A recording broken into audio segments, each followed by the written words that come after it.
Hello नमस्ते सबैजनामा तपाईहरुलाई मेरो च्यानलमा स्वागत छ। आउनुस् नेप्से सम्बन्धी कुरा गरौँ। नेप्से आज 9.50 ले बढेर 2089.62 अंकमा गएर बन्द भएको छ।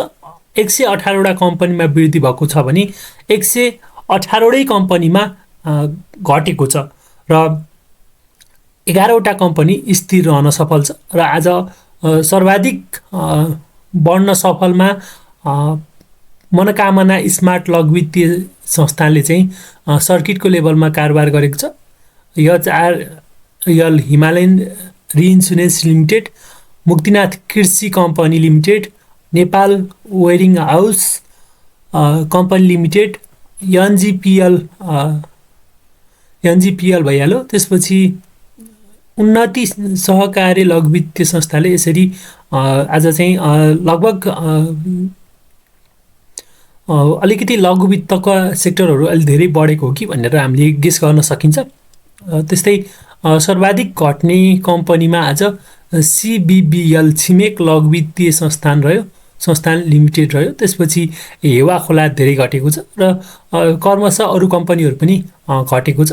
र मार्केटको टेक्निकल चार्टको बारेमा कुरा गरौँ। मार्केटको टेक्निकलको चार्टको कुरा गर्नु पर्दाखेरि मार्केटलाई हामी अहिले 3 दिन लगातार हामीले 3 वटा ग्रीन क्यान्डल देख्न सफल भइसकेका छौँ र मार्केट यो बिन्दुबाट माथि फर्केको छ भनेर पनि भन्दाखेरि पनि खासै फरक चाहिँ पर्दैन। मार्केट यहाँबाट चाहिँ अलिकति माथि हरियो भएर केही आज सामान्य अङ्कले वृद्धि भएर माथि बसेको छ र यसरी माथि बस्नु चाहिँ सकारात्मक हो। यसरी मार्केट माथि जाने हामी विश्वास गरिरहेका छौँ। अब मार्केटले अपट्रेन्डको यात्रा चाहिँ गरिरहेको छ र हाम्रो रेजिस्टेन्सको रूपमा 2230 छ। आज मार्केटले 2100 पनि पार गरेको थियो। 2100 भन्दा पनि माथि गएर मार्केट बन्द भएको थियो, फर्केको थियो।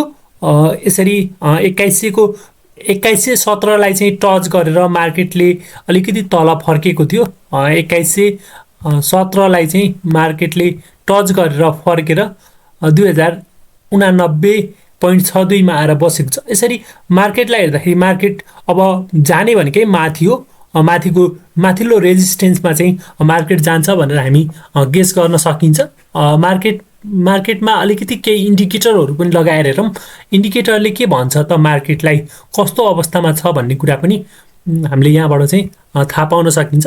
आरएसआई को कुरा गरौँ। आरएसआई माथिल्लो लेभलतिर 62 को लेभलबाट माथि जान खोजिरहेको छ। अलिकति ओभरबाउट जोनतिर जानको लागि चाहिँ लम्किँदैछ भनेर चाहिँ हामी बुझ्न सकिन्छ। आरएसआई को कन्डिसन एकदमै राम्रो छ।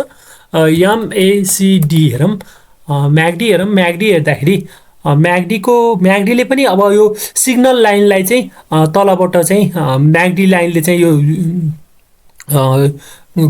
क्रसओभर गरेर जान लागेको छ। यो सिग्नल लाइनलाई चाहिँ क्रसओभर गरेर माथि गयो भने मार्केट चाहिँ एकदमै राम्रोसँग चाहिँ बढ्न सक्छ। त्यो भएर मार्केट चाहिँ माथि बढ्न सक्छ र अलिकति यहाँ क्रसओभर आयो भने कन्फर्म हुन्छ। र यहाँ हिस्टोग्राममा पनि क्यान्डलहरू एकदमै फिक्का बनेको छ। यसले के सङ्केत गर्दैछ भन्दाखेरि मार्केट चाहिँ माथि चाहिँ जाँदैछ भन्ने कुरा यसले सङ्केत गर्दैछ। र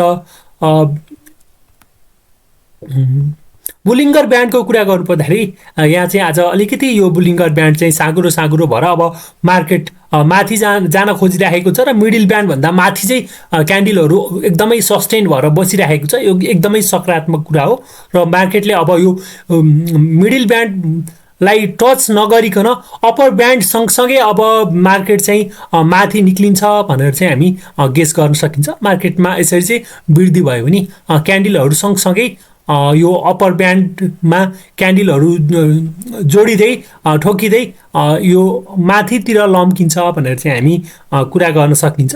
त्यस्तै इचिमोको क्लाउड लगाएर हेरौँ। इचिमोको क्लाउड लगाएर हेर्दा पनि राम्रो मान्न सकिन्छ। आज सबैभन्दा राम्रो जोनमा छ र अलिकति इचिमोको क्लाउडमा पनि कन्भर्जन लाइन तिर चाहिँ मार्केट चाहिँ लम्किरहेको छ अलिकति माथिल्लो लाइनमा चाहिँ जान खोजिरहेको छ। धेरै इन्डिकेटरहरू लगाउँदाखेरि पनि गाह्रो हुन्छ र तपाईहरुलाई तपाईहरुले सिम्पल के बुझ्नुस् भन्दाखेरि यसरी यो मार्केट चाहिँ यो क्लाउड भन्दा माथि चाहिँ छ र यो भन्दा माथि हुँदा जेलसम्म मार्केट एकदमै राम्रो हुन्छ भनेर तपाईहरुले यति बुझ्नुस् कि मार्केटको कन्डिसन राम्रो छ र मार्केट बढेर माथि जान सक्छ। माथि गइहाल्यो भने पनि हाम्रो बजारमा चाहिँ यो 2230 को यात्रालाई चाहिँ तय गर्छ र त्यहाँबाट पनि मार्केट ब्रेकआउट गरेर माथि जान सक्ने क्षमता चाहिँ मार्केटमा चाहिँ छ भनेर हामी अहिले स्टिल पोसिबिलिटीको कुरा गर्न सक्छौं र मार्केटले एकचोटी 2200 को यात्रा चाहिँ 2230 को यात्रा चाहिँ गर्छ जस्तो छ र मार्केटमा एकदमै सम्भावना छ। र आज केही कम्पनीहरु हेरौं, आज पनि हिमालयन रिइन्स्योरेन्स सर्किटकै लेभलमा 411.50 मा कारोबार भएको छ।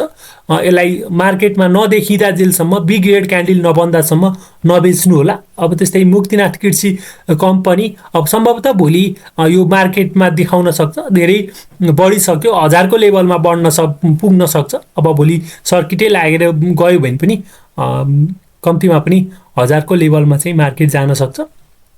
990 91 को लेभलमा चाहिँ 90 भन्ने बित्तिकै 900 भन्ने बित्तिकै 100 भनेको 990 को रेन्जमा जान सक्छ। त्यतिखेर मार्केट देखिन पनि सक्छ। तपाईहरुसँग छ भने त्यतिखेर प्रॉफिट बुक गर्नु होला। त्यस्तै नेपाल वेयरिङ हाउस पनि 654 छ। 654 बाट पनि अब देखिने बेला हुन लाग्यो भनेर हामी बुझ्न पनि सक्छौं। अब यसको सेलिङ प्रेसर आउन सक्छ भनेर हामी बुझ्न सक्छौं। त्यस्तै सोनामा चाहिँ अझै सोना पनि माथि तर्फै लम्केको छ र अलिकति मेरो विचारमा बुद्धिमानी लगानीकर्ताहरू यसबाट निक्लेर अरु अलि राम्रा कम्पनीहरुमा शिफ्ट हुँदाखेरि राम्रो हुन सक्छ। यो मेरो पर्सनल विचार हो। त्यस्तै हाथवेमा आज अलिकति धेरै सेलिङ प्रेसर देखिएको छ। यसबाट केही लगानीकर्ताहरूले प्रॉफिट बुक गरेको अथवा निक्लेको पनि हुन सक्छ। त्यस्तै शिवम छ। शिवमको कुरा गर्दा पनि शिवममा पनि आज अलिकति हल्का सेलिङ प्रेसर देख्न सकिन्छ। त्यसले केही लगानीकर्ताहरू अरु कुनै सेक्टरमा शिफ्ट भएको हो कि आज अलिकति लघु वित्तको कम्पनीहरु बढेको हुँदाखेरि योबाट चाहिँ अर्कोमा चाहिँ शिफ्ट भएको हो कि भनेर पनि हामीले गेस गर्न सकिन्छ। त्यस्तै घोराई पनि राम्रो छ। घोराईमा पनि तपाईहरुले प्रॉफिट बुक गर्दा हुन्छ, बुक गरेर बस्दा राम्रो हुन्छ। तपाईहरुले मेरो भिडियो अन्तिमसम्म हेरिदिनु भएकोमा तपाईहरुलाई धन्यवाद छ।